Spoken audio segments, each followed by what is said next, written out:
বাংলাদেশ চলছে ইসলামিক মৌলবাদী পাকিস্তানপন্থী শক্তির উত্থানে বাংলাদেশের সংখ্যালঘু হিন্দু বাঙালিরা ভয়ঙ্কর বিপদের মুখে দাঁড়িয়ে। সম্প্রতি ময়মনসিংহের হিন্দু যুবক দীপু দাসকে নৃশংসভাবে জানে শেষ করে দেওয়া হয়। একাধিক সংবাদ সংস্থার দপ্তর এবং সাংস্কৃতিক কেন্দ্র আক্রান্ত, হামলা হয়েছে ভারতীয় দূতাবাসেও। আর এই পরিস্থিতিতে আঁচ লেগেছে পশ্চিমবঙ্গের রাজনীতিতেও। এই পরিপ্রেক্ষিতে শনিবার কলকাতায় বাংলাদেশের ডেপুটি হাইকমিশনের সামনে বিক্ষোভে সামিল হলো বাংলা পক্ষ। গর্গ চ্যাটার্জির নেতৃত্বে কয়েকশো বাঙালির প্রতিবাদী মিছিল দূতাবাসের দিকে এগোতে শুরু করে। পুলিশ তাদেরকে আটকায়। আর এই সময় বিক্ষোভকারীদের সঙ্গে পুলিশের ধস্তাধস্তি শুরু হয়। শেষ পর্যন্ত ব্যারিকেডের সামনে সংগঠনের সদস্যরা বিক্ষোভ দেখান। মৌলবাদের আস্তানা গুড়িয়ে দাও, গুড়িয়ে দাও। মৌলবাদের আস্তানা ভেঙে দাও, গুড়িয়ে দাও।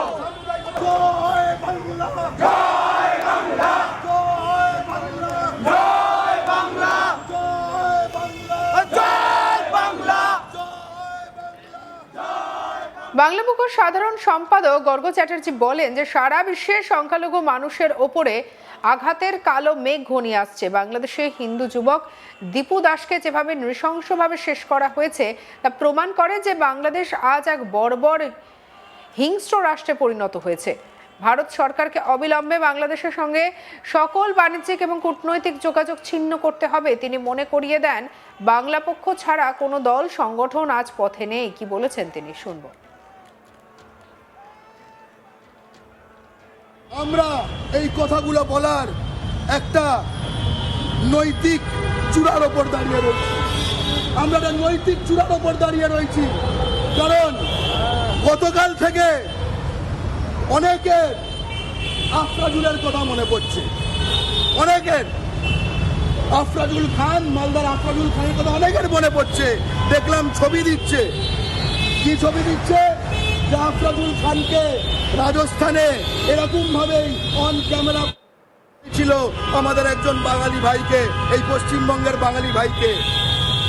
আমি তাদের প্রশ্ন করতে চাই, যখন আফরাজুল খানকে আজকে ছবি দিচ্ছ, সেদিন তুমি পথে ছিলে না, আজকে তার ছবি ব্যবহার করছো। সেদিনও পথে একমাত্র প্রতিবাদ করেছিল বাংলা পক্ষ।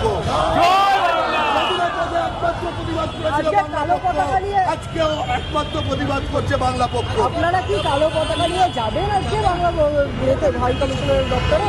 কালো পতাকা নিয়ে এসছেন? আমরা ভারতের আইন সংবিধান মেনে চলি। আমরা কালো পতাকা নিয়ে এসছি এবং মাথায় রাখবেন, এই যে বার্তাটি দেওয়া হচ্ছে, আমি শিওর বাংলাদেশে যে ধর্মান্ধ মৌলবাদীরা তারা ভারতে, তারা জানে, তাদের টিভিতেও দেখানো হয় যে বাংলাদেশে ধর্মান্ধ মৌলবাদীদের কোনো যদি আসল শত্রু পশ্চিমবঙ্গে ভারতের মাটিতে থেকে থাকে, সেই সংগঠনের নাম বাংলা পক্ষ। এই সিগন্যাল আমি শিওর ডেপুটি হাই কমিশনের ভেতরে বাংলাদেশে কাপুরুষগুলো এই লাইভ ডাইরেক্ট দেখছে এই মুহূর্তে।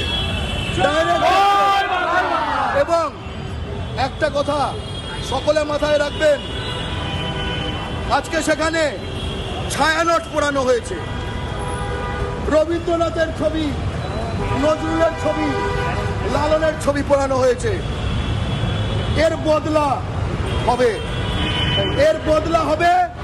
এবং আর একটা হুঁশিয়ারি দিতে চাই, এই যখন বাংলাদেশে এই মৌলবাদীগুলো যখন সেখানে মুক্তিযুদ্ধের বিরুদ্ধে, প্রগতিশীল চিন্তার বিরুদ্ধে একখানা জঙ্গিবাদী আন্দোলন করে সরকার উৎখাত করছিল, আমাদের পশ্চিমবঙ্গে কিছু রাজাকারের সমর্থক নানা পতাকা নিয়ে তারা এখানে বিপ্লবী সাজছিল। সেই বিপ্লবীগুলোকে, সেই বদমাইশগুলোকে, সেই বাংলা বাঙালির শত্রুগুলোকে এই বাংলার মাটিতে চিহ্নিত করা দরকার। একই সঙ্গে তিনি বলেন, আমরা দাবি করেছিলাম ভারত সরকার যাতে ঘোষণা করে তিস্তা চুক্তি হবে না, কিন্তু ভারত সরকার সেই দাবি মানেনি। আমরা দাবি করেছিলাম ভারত সরকার বাংলাদেশকে যে বিশাল জায়গা দান করেছিল তা যেন বাংলাদেশ থেকে ফেরত চায়, সেই দাবি শোনেনি। আমাদের দাবি মানা না হলে বাংলাদেশে হিন্দু বিরোধী আগ্রাসন আমরাই বন্ধ করব। কি বলেছেন আর শুনবো। পথে নেমেছিলাম এবং পথে নেমে আমরা বলেছিলাম, এক, বাংলাদেশের সাথে সকল রকম বাণিজ্য বন্ধ করতে হবে। বাংলাদেশের সাথে সকল রকম বাণিজ্য বন্ধ করতে হবে। ভারত সরকার সেটা মানেনি। দুই, আমরা বলেছিলাম যে সংখ্যালঘু হিন্দু বাঙালির জন্য বাংলাদেশের হয় উত্তরবঙ্গ, যে এলাকা বাংলাদেশের উত্তরবঙ্গ, ঠাকুরগাঁর কাছে অথবা খুলনার কাছে অথবা চট্টগ্রামের কাছে একটি সংখ্যালঘুদের জন্য এবং সেখানকার শুভবুদ্ধি সম্পন্ন যারা মানুষ রয়েছেন বাংলাদেশে তাদের জন্য একটি নিরাপত্তা বলয় এলাকা তৈরি করতে হবে। দরকার পড়লে ভারতের মিলিটারির সাহায্যে। আমরা সেরকম কোনো কিচ্ছু পাইনি। তৃতীয়, আমরা দাবি করেছিলাম যে বাংলাদেশে কোনো মাল পাঠানো যাবে না এই ভারতের কোনো বন্দর থেকে। আমরা দেখলাম সেটাও মানা হয়নি। আমরা দাবি করেছিলাম ভারত সরকার যেন ঘোষণা করে তিস্তা চুক্তি হবে না, স্পষ্ট ঘোষণা করে। লজ্জার কথা, ভারত সরকার তাতেও রাজি হয়নি। আমরা এটাও দাবি করেছিলাম যে পশ্চিমবঙ্গের যে 10,000 একর জমি এই মোদী সরকার বাংলাদেশকে দান করে দিয়েছিল তা অবিলম্বে আবার ফেরত দিতে হবে। সেটাও ভারত সরকার ফেরত নেয়নি। আমরা দাবি করেছিলাম ইউনূস সরকারের পতনের পরে, ইউনূস সরকারের হাসিনা সরকার পতনের পরে ইউনূস সরকারের সময় আমাদের এই নদীয়ার 160 একর জমি এই ভারতের কেন্দ্রীয় সরকার বাংলাদেশকে দান করে দিয়েছে। এই সত্য সেটা অন্তত ফেরত নি। ভারত সরকার সেটাও করেনি।